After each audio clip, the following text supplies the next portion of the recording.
Good morning, students. We are going to study the chapter Abraham and Lincoln. ये section 2 का chapter है। तो हमने इसको कल यहाँ तक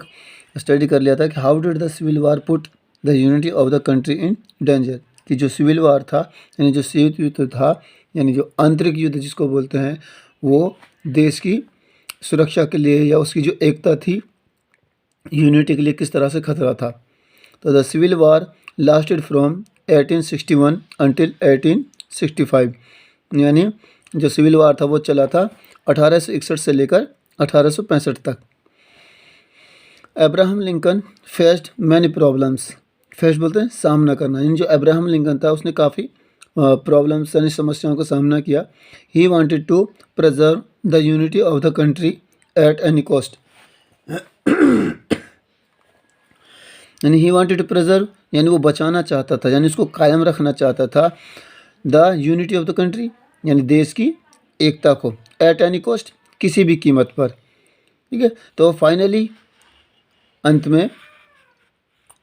ए civil war broke out between the northern and the southern states, यानी अंत में जो सिविल वार था वो ख़त्म हुआ। Broke out between the northern and the southern state, यानी जो उत्तरी और जो दक्षिणी स्टेट थे, यानी जो जगह थी यानी जो इलाका था, उत्तरी इलाका और दक्षिणी इलाका, उनमें आपस में वो जो शीत वार युद्ध था वो ख़त्म हुआ। He fought the war bravely, यानी उसने उस युद्ध में यानी उसने अपनी अहम भूमिका निभाई, यानी उसने अपना अहम किरदार उसमें निभाया था। एंड डिक्लेयर्ड, और उसने अनाउंस किया यानी उसने फैसला किया, a nation can not exist half, यानी एक जो नेशन है यानी एक राष्ट्र है वो यानी वो कहता है a nation can not exit half free and hard slave, यानी उसने कहा कि a nation can not be half free and half slave, यानी एक राष्ट्र जो है वो ऐसा नहीं हो सकता कि वो आधा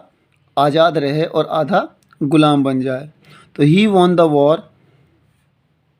and kept the country united, यानी उसने उस युद्ध को जीत लिया, यानी कहने का मतलब है हालात उसने अपने काबू में कर लिए और जो देश की जो एकता थी उसको बनाए रखा। ऑन जनवरी 1 1863, यानी 1 जनवरी 1863 में लिंकन इश्यूड द इमेनिफेशन प्रोक्लेमेशन, यानी प्रोक्लेमेशन बोलते हैं अनाउंसमेंट करना या किसी चीज़ की घोषणा करना। तो यानी 1 जनवरी 1863 में इब्राहिम लिंकन जो था उसने एक फरमान जारी किया, यानी उसने एक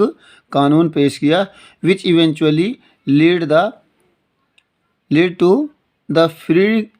of all slave in the USA, कि उसने एक घोषणा की कि जितने भी यूएसए में जितने भी स्लेव्स हैं यानी गुलाम हैं उनको सबको फ्री किया जाए, यानी उनको फ्री किया जाएगा। ड्यूरिंग द सिविल वार,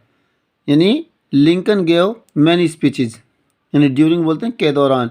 यानी सिविल वार के दौरान Lincoln gave many speeches, Lincoln ने बहुत सारे भाषण दिए, यानी उन्होंने कई सभाओं को संबोधित किया। इंक्लूडिंग द गेटिसबर्ग एड्रेस, यानी इंक्लूड कहते हैं किसी चीज़ को शामिल करना, यानी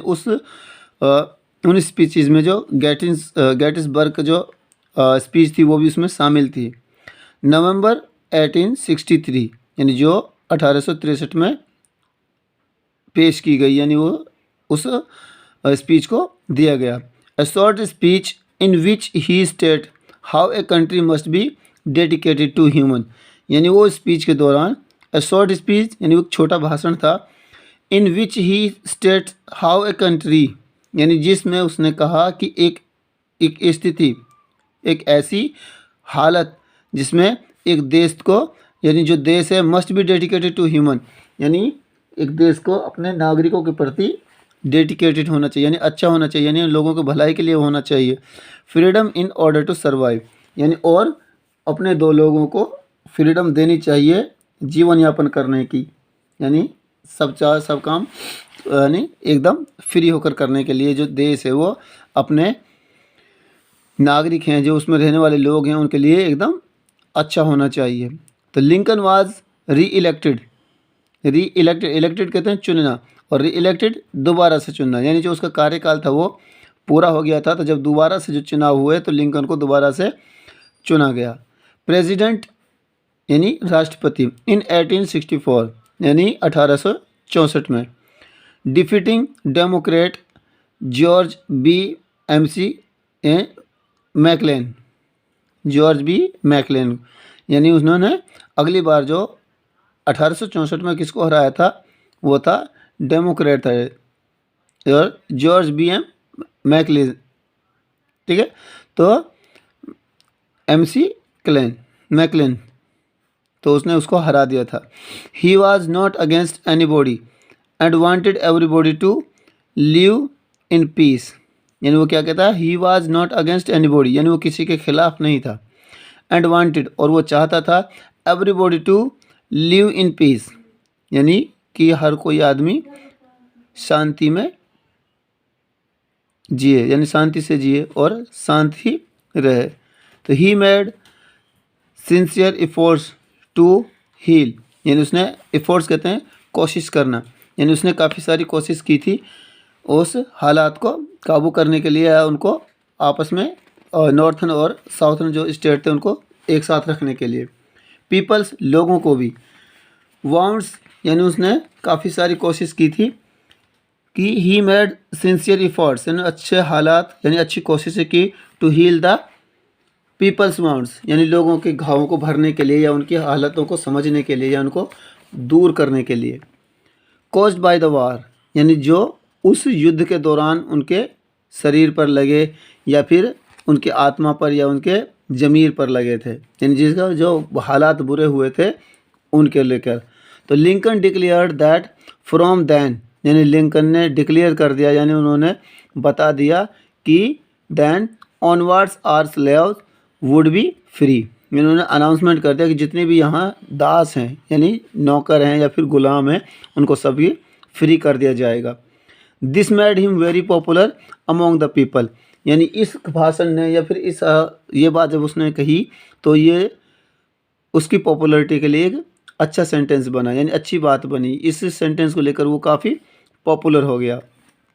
यानी वो सबका चहेता बन गया। तो जनरल रॉबर्ट ई ली,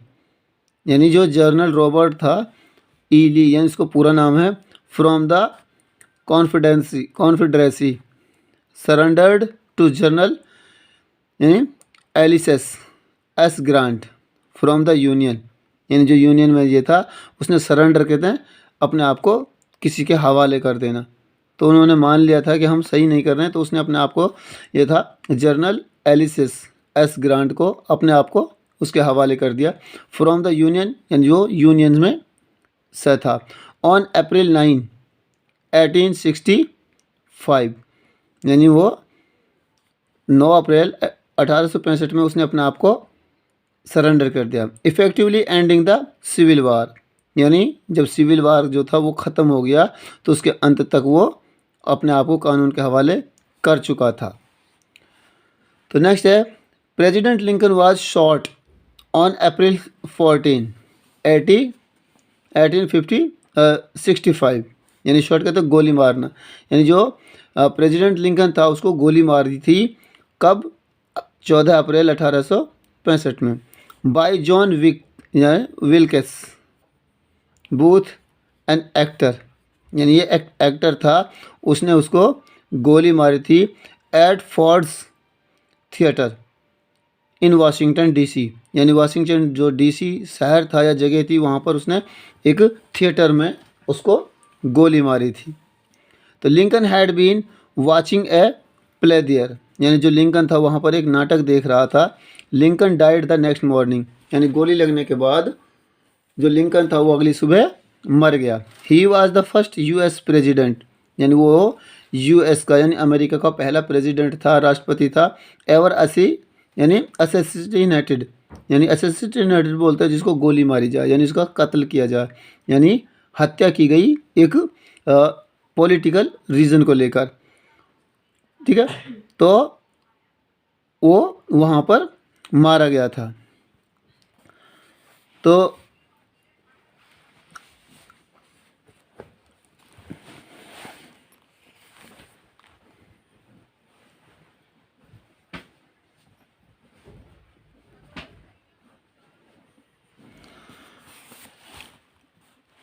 तो यहाँ पर है द गेटिसबर्ग एड्रेस, यानी वो भाषण या वो स्पीच जो लिंकन ने गेटिसबर्ग में दिया था। 4 एगो, यानी वो कहता है कि हमने ये 4 साल या फिर एंड 7 ईयर्स एगो, यानी लगभग 7 साल पहले, आवर फादर्स ब्रॉट फॉर्थ, यानी जो हमारे पिताजी हैं या हमारे जो पूर्वज हैं वो यहाँ पर इसको लेके आए। Upon this continent a new nation, यानी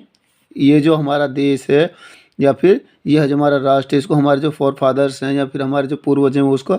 लेके आए। कहने का मतलब ये है कि हमारा जो देश था पहले किसी का गुलाम था, लेकिन हमारे जो लोग थे उन्होंने अच्छी कोशिशें की और इसको एक नया राष्ट्र के रूप में इसको बनाकर तैयार किया गया। कंसीव्ड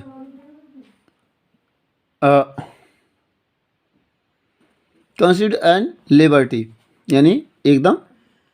स्वतंत्र होने का, यानी एकदम स्वतंत्रता के साथ। And dedicated to the proposition, यानी और डेडिकेटेड बोलते हैं किसी चीज़ के प्रति वफादार होना, यानी उसकी मानना। एंड डेडिकेटेड, और उसकी जो कानून थे नियम थे उसको मानते हुए, to the proposition that all man are created equals, यानी ये मानते थे कि जो जितने भी लोग थे, मैन थी वुमन थी, यानी कोई भी था, तो वो सबको इक्वलिटी में मानते थे, यानी सबके सब समान हैं, सबको इसके उनके पास कोई यानी कोई भी भेदभाव का जरिया नहीं था, यानी वो सबके सब समान थे। Now we are engage in a great civil war, यानी अब वो क्या कहता है, यानी इस भीड़ को एड्रेस कर कि अब वो कहता है कि हमें इंगेज कहते हैं किसी चीज़ में व्यस्त हो जाना। इन ए ग्रेट सिविल वार, एक बहुत ज़्यादा भयानक सिविल वार में हम इंगेज हो गए, यानी लिप्त हो गए। Testing whether that nation or any nation to conceived and so dedicated. Testing whether, यानी ये चीज़ को आजमाते हुए, यानी इसको परखते हुए, वेदर जबकि द नेशन, यानी जो राष्ट्र है, और एनी नेशन, और कोई दूसरा राष्ट्र, सो कंसीव्ड एंड सो डेडिकेटेड, यानी वो इतना कंसीव्ड यानी अच्छा या फिर अपने लोगों के प्रति पूरा डेडिकेटेड होता है। एंड द डेडिकेटेड, यानी अपने लोगों के लिए हर काम अच्छी तरह से करना या उनकी देखभाल करना या उनकी ज़रूरतों को पूरा करना। कैन लॉन्ग एंड्योर, यानी ज़्यादा दिनों तक की बात नहीं है कि भाई वो एंड्योर कहते जैसे किसी चीज़ को सहन करना, यानी कोई भी जो आदमी हो या फिर कोई भी राष्ट्र हो ज़्यादा दिनों तक, यानी वो इतनी तबाही या फिर बुरे हालात को बर्दाश्त नहीं कर सकता। तो वो कहता है we are met on a great battlefield of that वार।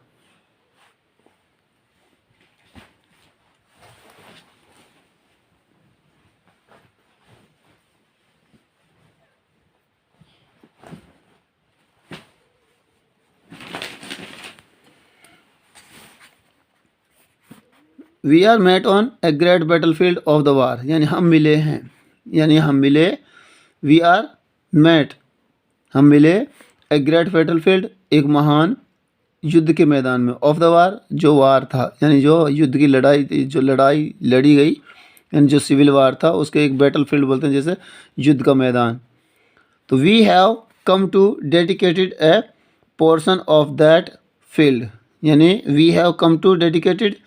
यानी हम वहाँ पर बनने आए उस वार का एक हिस्सा, पोर्शन बोलते हैं एक पार्ट को,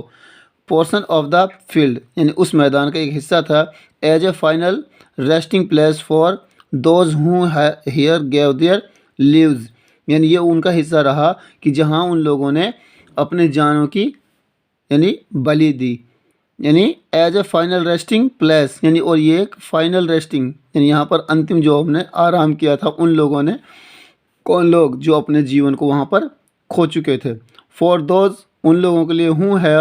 हेयर गेव, यानी who here gave their lives, यानी जिन्होंने यहाँ पर अपनी जिंदगियों को दाव पर लगाया था। दैट नेशन माइट लिव, कि जो उनका वो जो शहर है या उनका जो देश है वो जी सके, यानी आगे बढ़ सके, यानी इसलिए उन्होंने अपने जीवन का बलिदान दिया। It is altogether fitting and the proper that we should do this, यानी और हम लोग हैं, यानी हम अपने देश में रहते हैं तो हमें भी अपने देश के लिए इसी तरह से काम आना चाहिए और अपने देश की अखंडता को यानी एकता को, यूनिटी को हमेशा बरकरार रखना चाहिए। अगर वो कोई भी प्रॉब्लम क्रिएट होती है तो उसको सबको साथ साथ उसको फेस करना चाहिए और उसको ख़त्म करना चाहिए। तो यहाँ के आगे डियर स्टूडेंट्स हम अगले वीडियो में डिस्कस करेंगे यानी स्टडी करेंगे, तो यहाँ आपको इसको रिस्टडी करनी है खुद से,